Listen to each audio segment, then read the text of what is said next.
When we were on scene in Hawaii where the dog abuse incident was taking place, a taxi driver who was passing by stopped and asked one of our crew members if the incident was to do with drugs.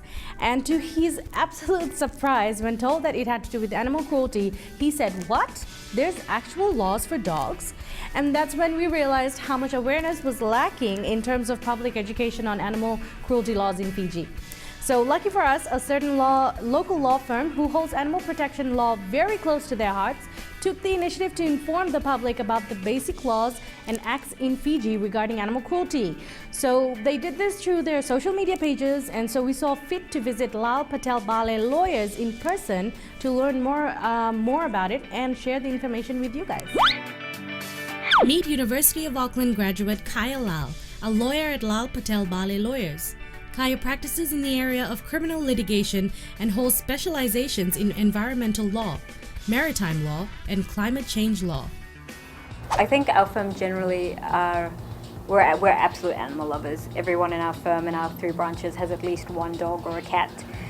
So when this Roiwai animal abuse came to light, we had finally hit that point of enough is enough. And there was a lot of confusion around what the law was and how people could enter the property to uplift this dog. And so we just wanted to put something online on our social media to help kind of clear up some of those ambiguities that a lot of people, or a lot of confusion that people were having.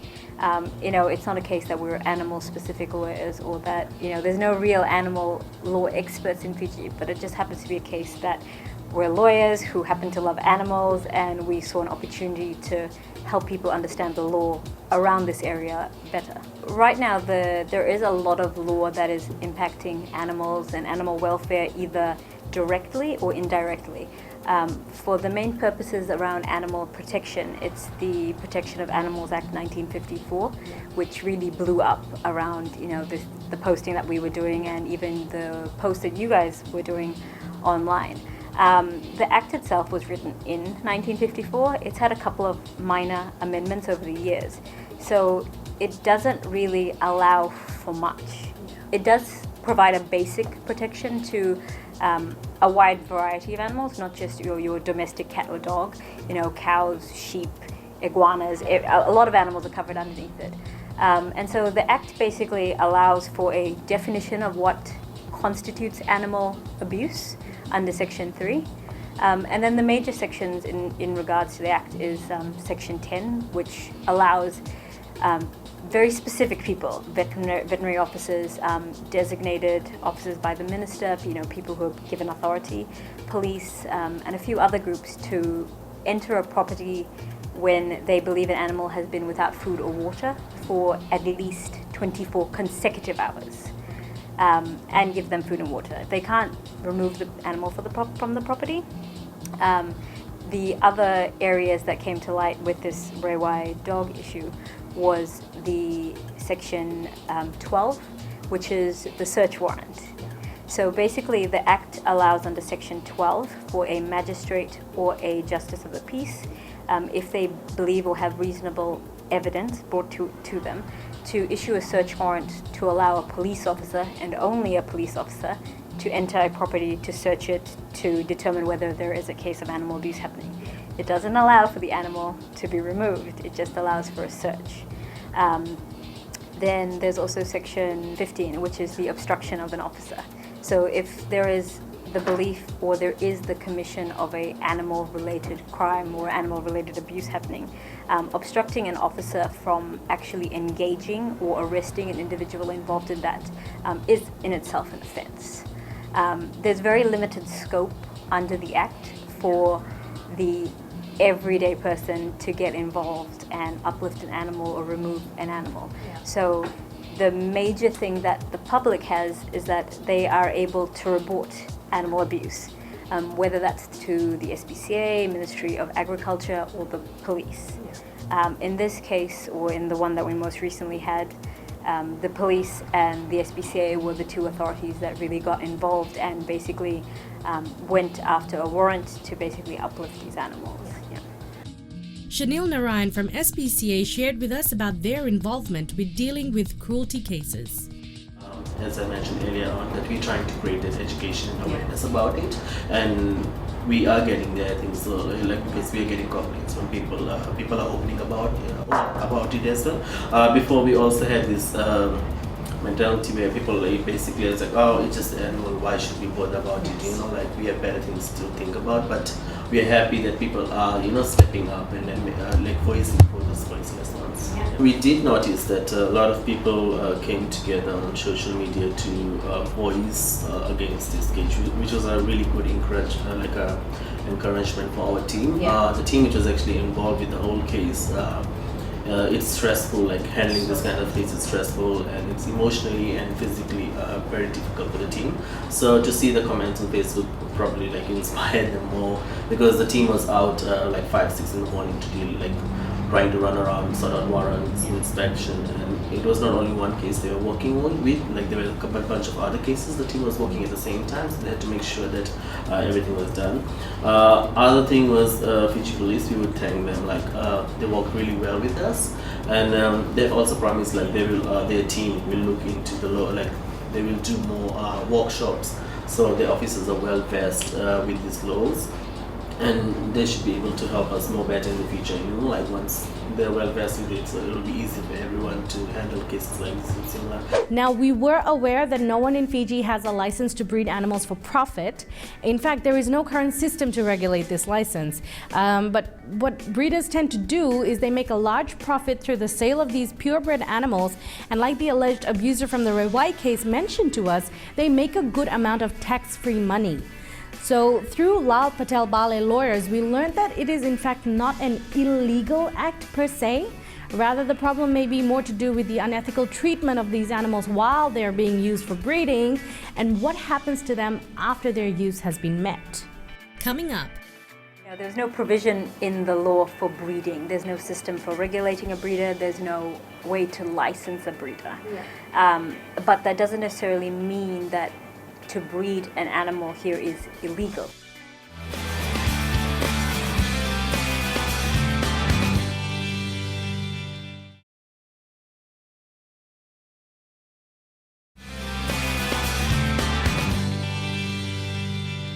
There's no provision in the law for breeding. There's no system for regulating a breeder. There's no way to license a breeder.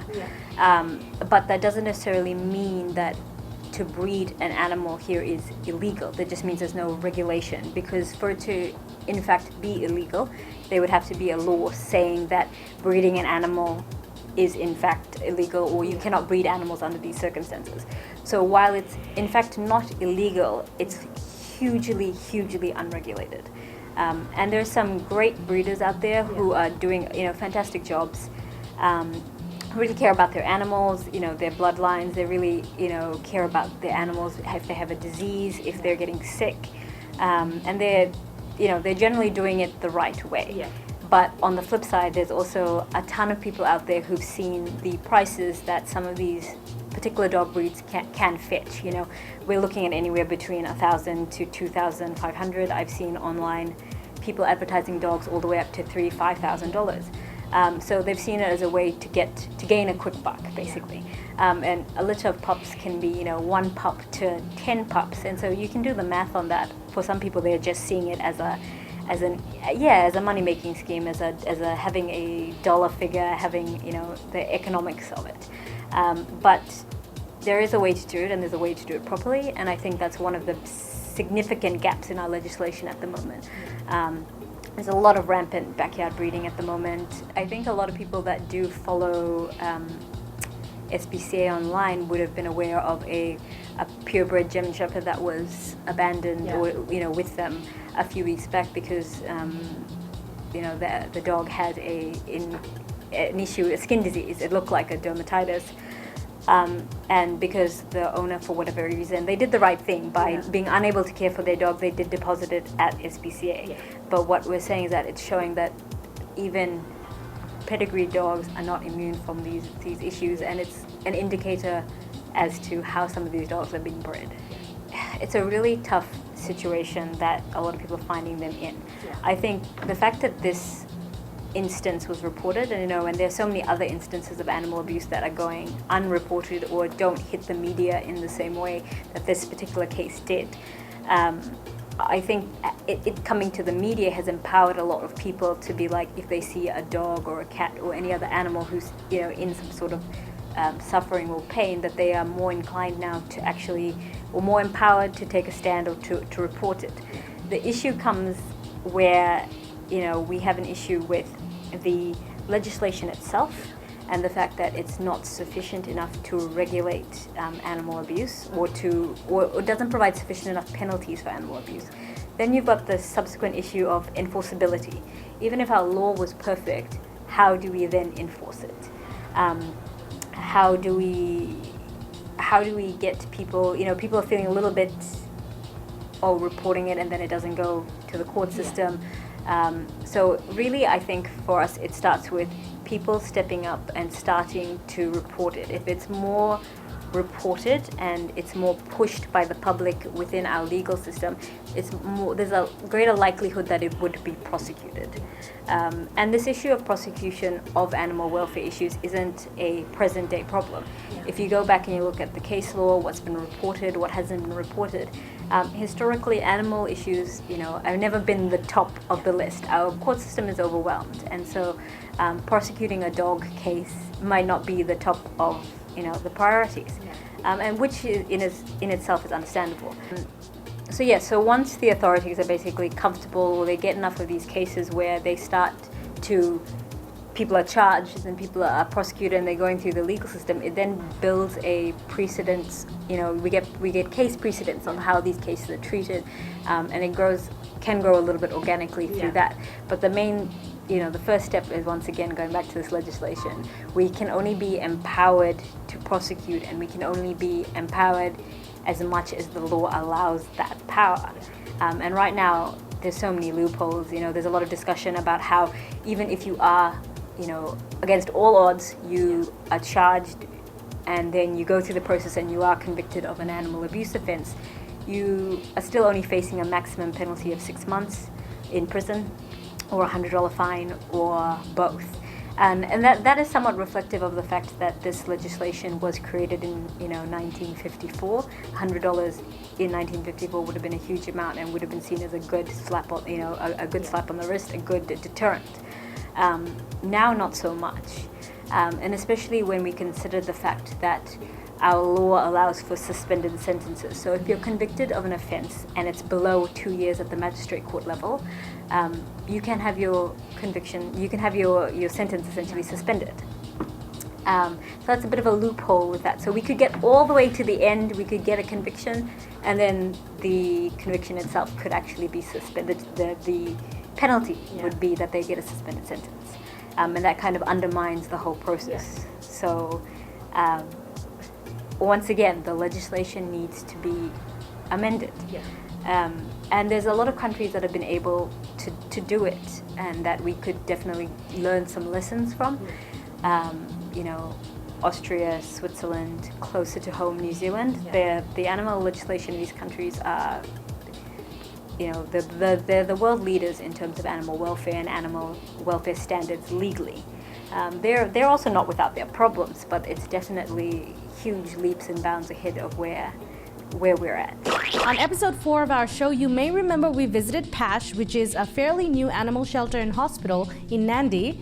And we spoke to Marie Payman, who's the co-founder, and Craig Powell, who is a trustee. If you remember carefully, they both spoke quite passionately about expired drugs.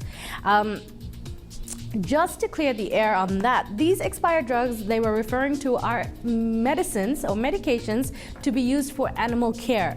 Currently, the country does not allow for expired drugs to enter the shores, and that is where a lot of these welfare organizations find their expenses to be. So to put it simply, expired drugs in no way means that they cannot be used after their retail expiry date. Majority of these drugs after expiration actually have a shelf life of more than 5 to 10 years. So the cost of these expired drugs are actually much, much less than those that are still within their shelf life. And so if animal welfare organizations in Fiji were able to use those, not necessarily on people's own pets, unless of course if pet owners consent to it, but rather on the stray, shelter, and animals without any means of support, then it would greatly reduce the expenses of these animal welfare organizations, and in return would lessen their costs, making animal care more widely affordable for everyone, saving pet owners a whole heap of money. It's pretty common practice for a lot of welfare organizations, especially in treating stray animals or animals without an owner, animals that don't have a human basically to pay for the cost of medication and food and whatnot, to use donated drugs from overseas countries. And oftentimes these drugs are expired, and it doesn't mean that when they're expired that they can no longer be used, or they may have a minute reduction in their effectiveness, but you're basically still able to medicate for these animals. And it's things like pain relief. It's not things like vaccines, it's not things like antibiotics. It's things that are necessary for helping these animals have a good standard of care. To pay for them full price is a huge burden on all the welfare organizations. The thing is, in Fiji, all medicines, regardless of whether they're being used on an animal or being used for a human, are covered from under our Ministry of Health and the Medicinal Products Act and the Medicinal Products Regulations. And the thing is, because there's no designation or delineation within these regulations, this area of the law that says, human drugs versus animal drugs, there's no designation as to or recognition of their use on animals specifically. And that's probably just, an oversight. But what this means is that whatever the regulations we have in place governing human drugs, they also impact animal drugs. So, for example, within the regulations, it states that we don't accept drugs that are expired for use on humans, but on stray animals are inadvertently affected by this catch-all in this legislation. And I think that's one area beyond animal welfare law specifically that is inadvertently affecting the care and the standard of treatment that we're giving these animals, or that we are able to give these animals.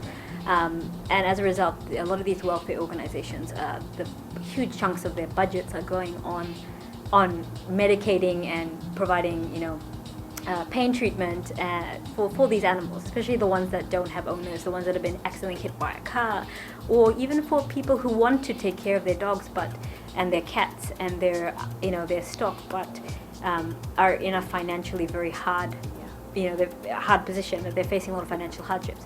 So this is definitely one area beyond specific animal abuse protections, animal abuse regulations that can be amended or looked at to help assist these programs.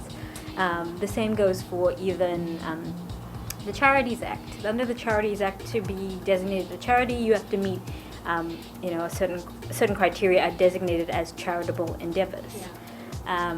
In this case, animal welfare is not on that list, and they're usually covered under the catch-all, any other endeavor designated by the minister. So by specifically putting it in there, it just makes it easier for these organizations to assist animals, and they're doing it's a service, it's a community service, it's a community benefit. The animals are benefiting. People are benefiting, especially in urban areas where there is a large portion or interaction between potentially stray animals and humans. We're seeing people getting bitten, or people accidentally veering into the road or jumping into the road because they're afraid of an animal.